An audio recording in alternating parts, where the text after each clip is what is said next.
the past 28 years, the Subaru Forester has been one of the top-selling vehicles in Subaru's North American portfolio. Because as you guys know, the Forester competes against rivals like the Toyota RAV4 and Honda CR-V, a very cutthroat segment in the compact SUV space. Now for 2025, there's a brand new version of the Forester, now in its 6th generation. Subaru has given this thing an all-new look on the outside, an updated chassis underneath, an updated powertrain under the hood, and a brand new interior, with most models coming with an 11.6-inch touchscreen with their latest infotainment software. So as you can see this week, Subaru has loaned us the middle trim level of the Forester. This is known as the Forester Sport. Of course, it comes standard with the company's symmetrical all-wheel drive. And the big question I want answered for those of you who are looking for a brand new compact SUV and you want something that delivers a little bit more of that outdoor lifestyle that Subarus are known for, how does the latest version of the Subaru Forester stack up? Stay tuned to find out.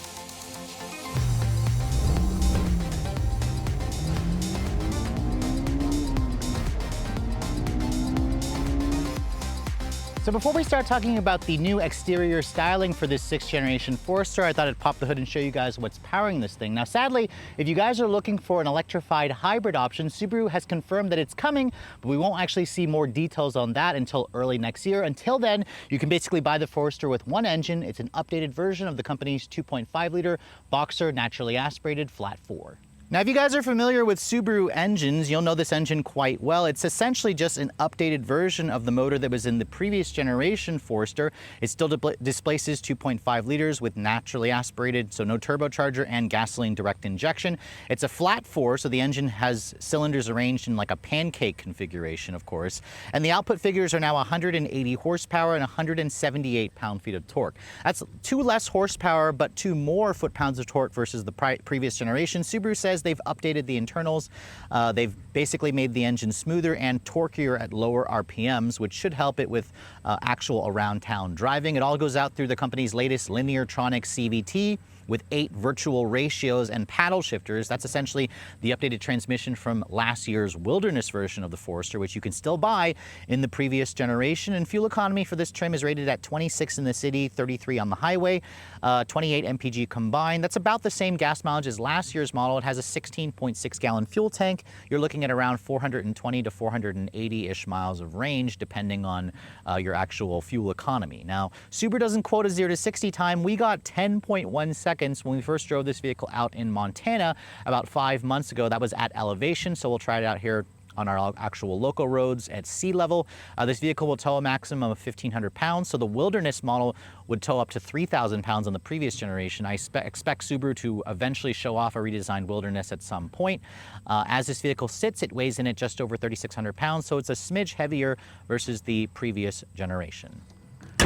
But closing the hood, let's go ahead and talk about the updated exterior styling. Now, when I first had a chance to see the new Forester in person, I thought Subaru had done an okay job in the photos, but when I started looking at this car more in the actual sheet metal, I have to say styling is subjective, but I'm not the biggest fan of the way the new Forester looks. That's just a personal taste of mine. You can see this sport trim that I'm showing you is painted in the ice crystal white exterior with the metallic fleck. You can see all Foresters come with LED headlights, which are steering adaptive, so these basically turn in conjunction with which direction you have the wheel turn. You can see you have an LED low and high beam, LED daytime running light, but the turn signal is incandescent.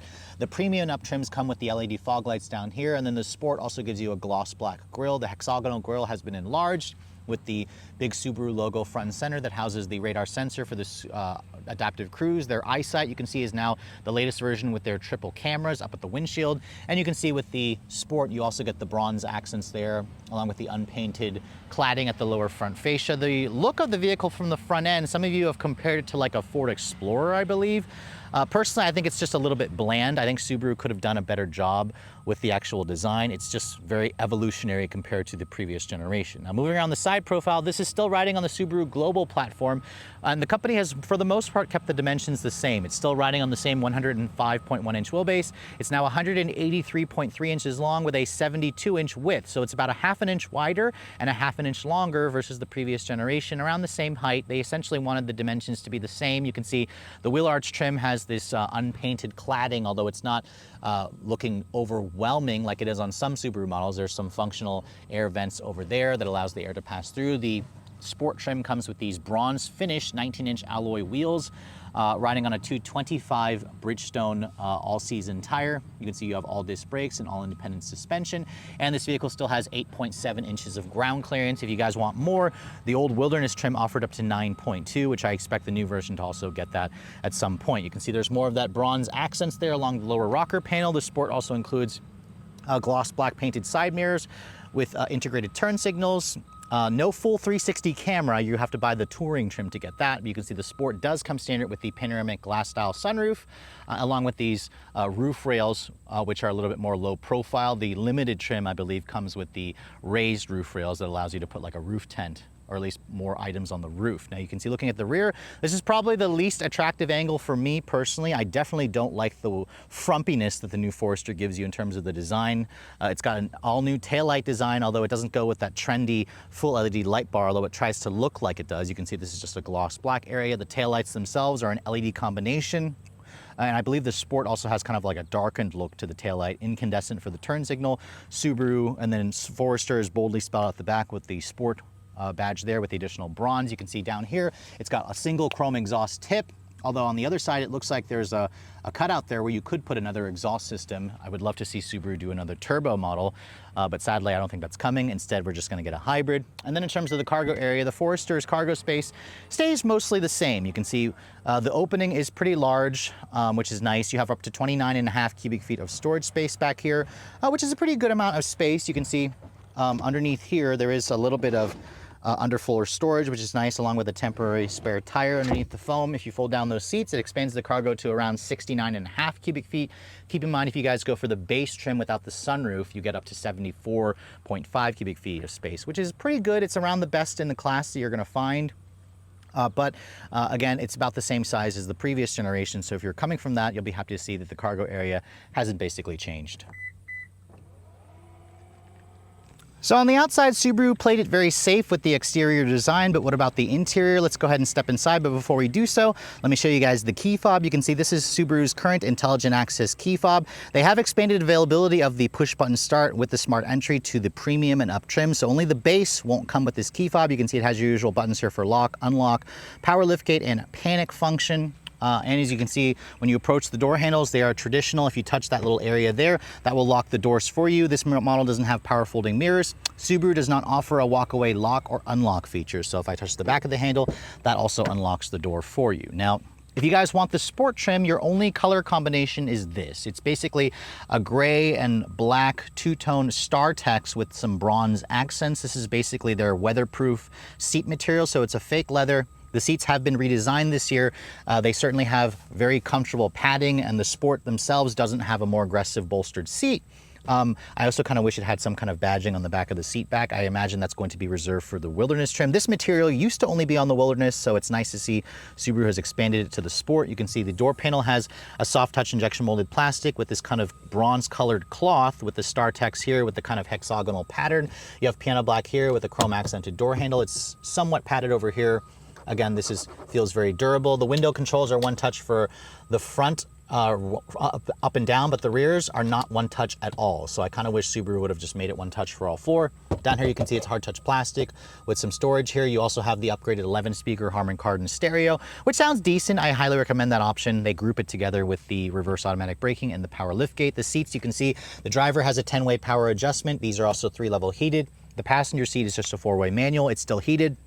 The Limited trim basically upgrades you to an 8-way power for the passenger. The Touring is the only trim to give you ventilated seats, and you also get memory seats, I believe, on the Limited and up trims. Now, as I get inside the vehicle, you can see with 8.7 inches of ground clearance, it has a nice, easy step-in. As I shut the door actually has a pretty solid sounding thunk. Remember, Subaru's global platform is still present here, but it's a little bit stiffer compared to the previous generation. Now, start-stop button is right here.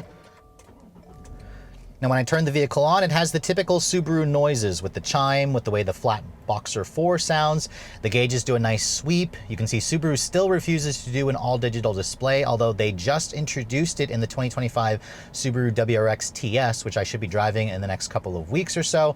But you can see this interior dash layout is pretty familiar. If you guys have been in some of the latest Subaru products, you guys will know this 11.6-inch touchscreen houses their latest Starlink infotainment system with wireless CarPlay and Android Auto.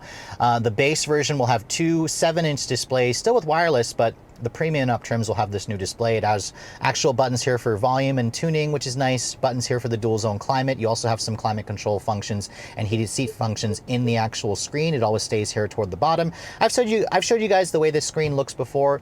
It certainly doesn't have the best resolution, and even though it's almost 12 inches, you know, it's starting to look a little bit also ran. Like, we've been seeing this interior basically since the Outback came out back in 2019. You can see the steering wheel is also the updated steering wheel with the bronze accent. You have paddle shifters here. You have a manual tilt and telescoping adjustment for the wheel, which offers a good amount of adjustability. The horn, it actually sounds really puny. I don't love the way the horn sounds. No heads-up display, as you can see on the Forester. You have hard touch plastic materials here on the upper portion, but down here it is slightly padded with this kind of hexagonal pattern in the actual dashboard, which is nice with the fake stitching, more of the bronze accents, of course. Down here you can see there's a wireless phone charging pad, and then if I put the vehicle into reverse, you can see there's your backup camera with trajectory, distance markers, rear automatic cross traffic braking. That's part of that package for $1,700. If you want a 360 camera, you have to go to the touring trim. That's the only trim to give you that. But overall, this infotainment system is kind of a sour point for me. It just really needs a new software and a brighter screen, because as you can see in bright sunlight, the screen does get washed out, which I don't particularly love. At least the visibility is good. You can see really nicely because the dash is nice and low, along with the windows being big. There's a traditional shifter here for the CVT, which gives you a manual mode if I access the paddles via these little paddles. 8 virtual ratios. You can see I appreciate how Subaru didn't put too much piano black. It's here, but it's also not here. You have a electronic parking brake here, along with your actual 12-volt power outlet. There's 2 USB charging ports, an A and a C, along with a wireless phone charging pad. That used to be a dealer accessory. It's nice to see Subaru is including it on most of the trims. There's a padded center console here. Open this up, you can see it's got a decent amount of storage. And this doesn't actually adjust, but I think it's in a really good position to be very comfortable. The glove compartment you can see is pretty big. Actually, it's a bin style. It's damped but not lined with felt. All my camera gear actually fits in there. The Sport doesn't include an auto dimming rearview mirror, but you can, I believe, get that as an accessory. You also have LED map lighting here, and you can see the big sunroof. Lets in a ton of light, and it also opens up to vent air. But what I don't like is the sunroof doesn't feel dark tinted enough. So when I have this open, you can see it's very nice because it lets in a lot of air. It actually goes basically all the way back. So it opens fairly large, and you can also tilt it. But I really wish that Subaru would have just made the glass a little bit darker tinted. You can see when you close it, it actually sticks together. But this lets in too much heat. I can literally feel the heat radiating when I have the sunroof open. So overall, the interior is pretty much what you would expect from other Subaru models. This is where I think Subaru could have pushed the envelope a little bit more. Like an all-digital display would have been nice, even on the top touring trim. But overall, it's got nice materials. It's got solid build quality, not a single squeak and rattle in this vehicle in the week that I drove it. It just also feels roomy.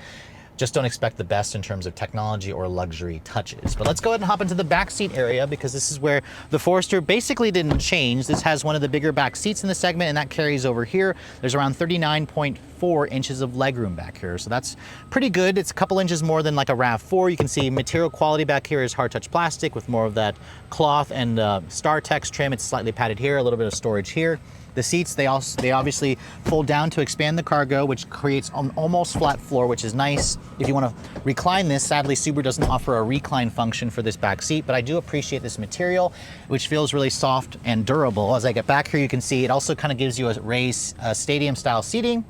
Shutting the door, you can see this is where I have the seat to drive. There's plenty of leg room for me to stretch out. I can easily cross my legs, which is nice. There's not a completely flat floor here, but you can see Subaru gives you rear seat air vents, 2 USB charging ports. You would get heated seats on the touring trim back here, but not on the Sport, along with the 2-tier storage here in each of the seat backs. You can see there's also an armrest that folds down and gives you 2 cup holders, which is nice. And if I look at the headroom space, the sunroof does take up a little bit of headroom, but for somebody my height at 5'7", I have a good maybe 3 inches of additional headroom space. So if you're looking for a compact SUV which has a little bit more space than some of its rivals, the Forester will certainly suffice, but just keep in mind some competitors offer the rear window sunshades along with heated seats, but you can get the heated seats at least on the touring, but I don't think Subaru offers the rear retractable sunshades.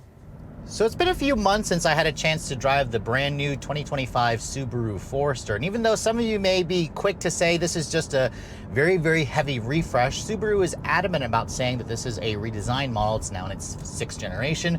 We are still riding on the Subaru Global platform, although it is a little bit stiffer. Subaru has also made this vehicle a lot more refined. They've added more sound deadening material, and they've made it a quieter experience. And right off the bat, in this sport trim, even in this sport trim, I'm noticing that the engine is much quieter and smoother versus the previous generation. Even though this 2.5 liter Boxer flat 4 makes 2 less horsepower than the old model, it makes 2 more foot-pounds of torque, and Subaru said they've tuned the engine to deliver more of its low-end torque at a lower RPM. I wish that the hybrid was available now to drive, but we're still about another 6 more months away from that vehicle being on sale. Possibly by early next year, Subaru will hopefully reveal it. Will have us a little bit more specs for us. But this engine, again, with 180 horsepower, the last time I 0 to 60 tested this vehicle, I was at a 4,000 feet above sea level. It did it in over 10 seconds. The last wilderness that I tested back here did it in 8.2. So let's go ahead and see what we can get. We're in Sport Sharp mode. We'll basically brake torque it.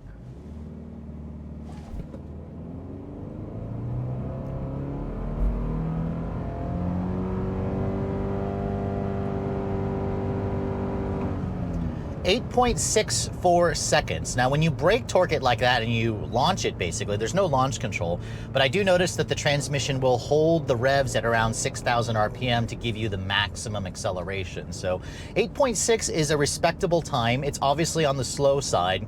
The really quick electrified hybrid options will do it in the low 7-second range to maybe even under 7 seconds, but that time should be sufficiently quick for most. So that means it's a smidge slower, about 0.4 seconds slower than the Wilderness that I tested about 2 years ago, which was built off the previous generation. But remember, this CVT does have 8 virtual ratios, so it's kind of like a version of the CVT that was in the Wilderness model, because the old Forester had only 7 virtual ratios. It was technically a different CVT. Let's try flooring it this time, but we won't brake torque it.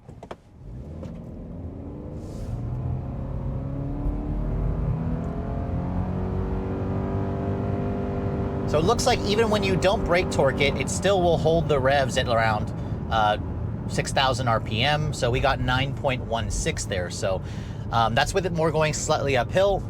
Again, acceleration for this powertrain is still on the sluggish side, but I think for most people, as long as you never had the old turbocharged Forester from the 2 generations ago, this powertrain should be fine, but it is slightly disappointing.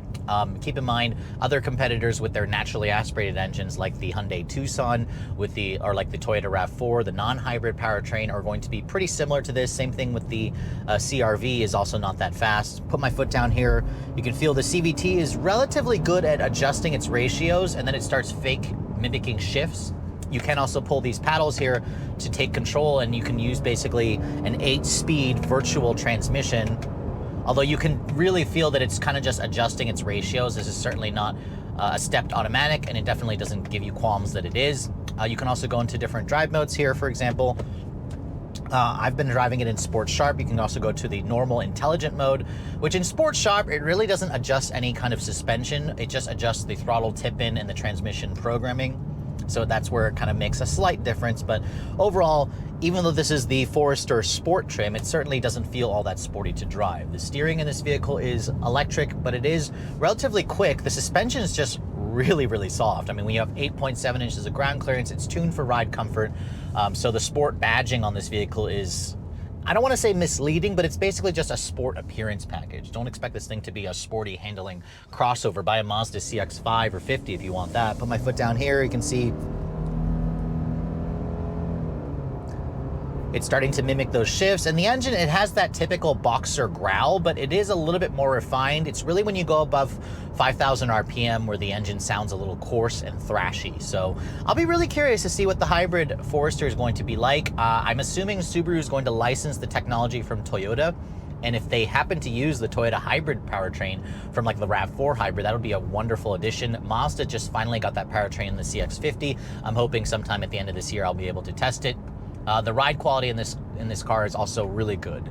Subarus tend to have really good ride quality, even though we're on these bigger 19-inch wheels. The suspension, all independent, just soaks up the bumps really nicely. The seats have also been redesigned, so they're really comfortable. The Sport comes with the StarTex which is kind of like the weatherproof fake leather material seats, which also offer heat. Initially at throttle tip-in, this thing actually feels peppy. It's when you're actually trying to accelerate past 30 miles an hour, that's when you start to notice the lack of horsepower. So, you know, you don't typically buy a vehicle like this for, you know, quick 0 to 60 times, but it's going to be competent in most situations. The visibility out of the new Forester is typical Subaru strong. You can see out of the front and the side and the rear extremely well. The A-pillar is nice and thin. The hood is nice and low. The dash is nice and low. So that's one of the reasons why people love Subarus, is you can easily see out of the vehicle quite nicely. The seats also, they don't really hug you that well, but the Sport, I do like this StarTex material, and the padding is also really plush. So on longer trips, this thing just has a really, really good ride quality. So that really impressed me. The brake pedal it feels about what you would expect it to be. It's not spongy, but it also provides a decent amount of bite when you first hit the pedal. This vehicle's steering, you know, the steering feels pretty much as you'd expect. This is just a really easy car to drive. You can easily daily it in terms of just driving it around town, or you can also drive it on the highway, where this thing is also comfortable. You just have to get used to the fact that it doesn't have much in terms of highway passing power. The symmetrical all-wheel drive system is seamless. You don't have to touch a thing. It just kind of puts the power down really nicely. And in terms of quietness, the road noise and wind noise is also down on the new Forester, so it's great. I mean, there's a reason why this vehicle is heavier than the previous generation, and that's why it's a little bit slower. It's because of the additional sound deadening, the additional strengthening that they added to the chassis, and it certainly pays dividend in the overall driving characteristics of this vehicle. Now, in terms of fuel efficiency, this model is rated at 26 in the city, 33 on the highway. In my week's worth of testing, I averaged around 27 mpg in mostly city driving. On the highway, it did around 32 mpg. So it's a smidge below the EPA's numbers, but still very good considering this is not a hybrid. It has around a 17-gallon fuel tank. The trip computer was showing around 480 miles of range on a full tank, but I did around 420 in my actual testing. So keep that in mind. It is thankfully on regular gas. I'll be curious to see what the upcoming Subaru Forester hybrid should do. That should improve that efficiency even more. The best MPG that you're gonna find in the segment is still the Toyota RAV4 hybrid, or a Ford Escape hybrid, I believe, that does well over 40 mpg. But this vehicle is certainly pretty good considering it's not a hybrid or a mild hybrid. It does pretty well in terms of just gas-only powertrain. So overall, I'm really, you know, liking the way the new Forester drives. If you guys are coming from the previous generation, there's going to be no surprises with this model. They've essentially just taken the current Forester and just made it a little bit more refined, a little bit quieter. Space is still great, visibility is still great, the seats are more comfortable, and it's just an easier car to live with on a day-to-day basis. I just don't know if Subaru has done enough here to push the envelope further. I mean, the interior looks very also-ran. You've seen this interior, we've seen this interior before in other Subaru products. The software behind the Starlink infotainment system is definitely lagging behind the times in terms of clarity, in terms of quickness and response, but at least it has wireless CarPlay. But overall, you know, is this vehicle still worth a look? Sure. I just think that I personally would wait for the hybrid model, because the gas-only version, to me, just doesn't stand out in the way that the Forester used to do for the previous generations.